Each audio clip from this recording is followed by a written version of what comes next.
Paligo tayo ng baboy.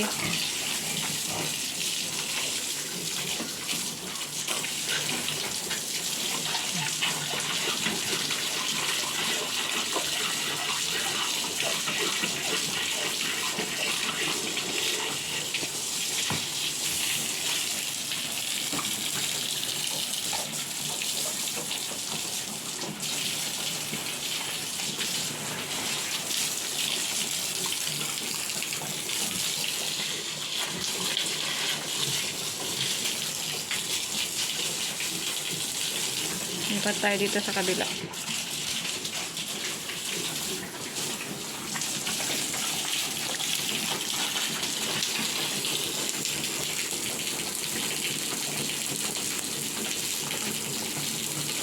Seryoso kumakain.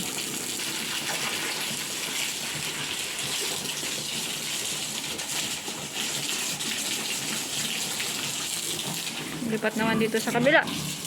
Uy, solo flight siya. Solo flight ka. Ayaw niya ng tubig. Ang dami mong food.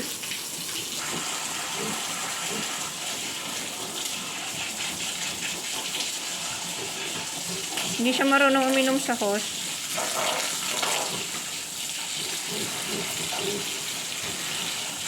Ina ito pang inahin mo, no? Another pang inahin. Ating italo dito inahin ang isa, pang benta ang dalawa.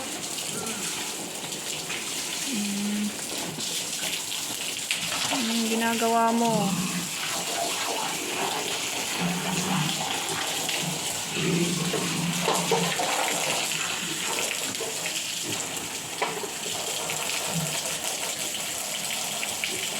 Matakaw talaga sila sa tubig.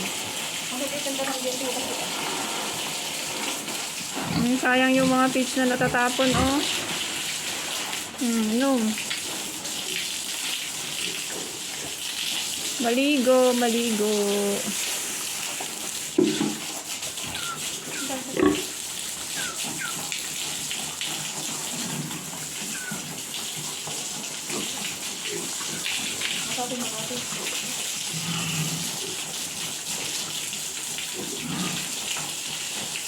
Kulang yung pressure ng tubig.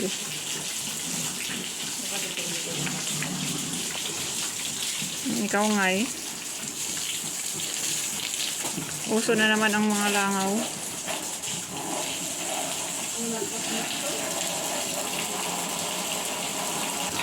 Dami niyang food. Wala kasi siyang kaagaw.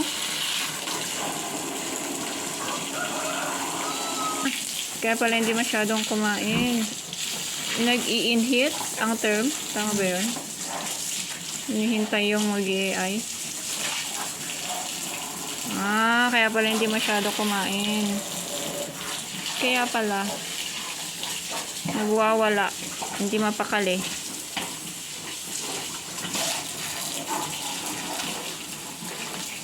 Ilang days na nag-i-inhit? Ilang days nga? 3 to 5 days. Hindi magtigil. Imbis na kumain. Hindi talaga tumigil, oh.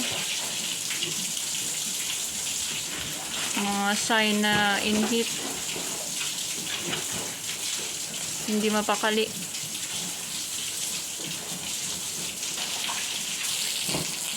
Ang dami niyang hindi kinain, oh. Hindi kumain. Pero normal. Normal sa mga nag-i-inhit. Yung kulungan ng kambing naman sa taas, wala, natutumba na. Mga yero nahulog. Wala na silang pagkain sa loob. Very dry. Ubus na. Doon sa labas ng kulungan, green na green. Sa loob ng fence, wala nang damo. Brown. Ubos. Simot na simot.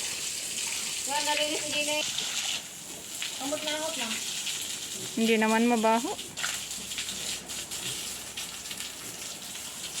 In fairness, hindi siya mabaho. Mas mabaho yung mga tay at ihi ng kambing.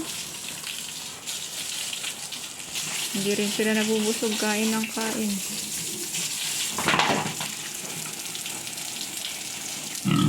Pwede nang uminom.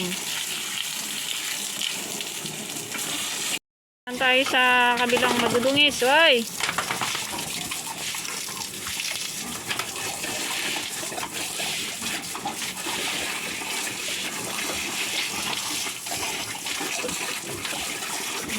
Batan.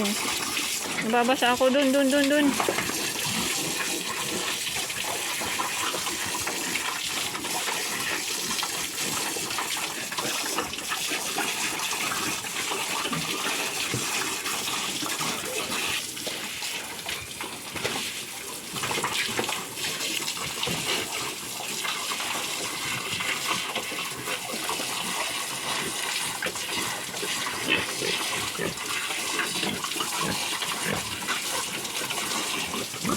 May isa dito.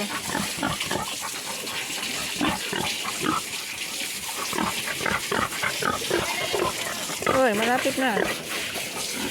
Nauuhaw ka din?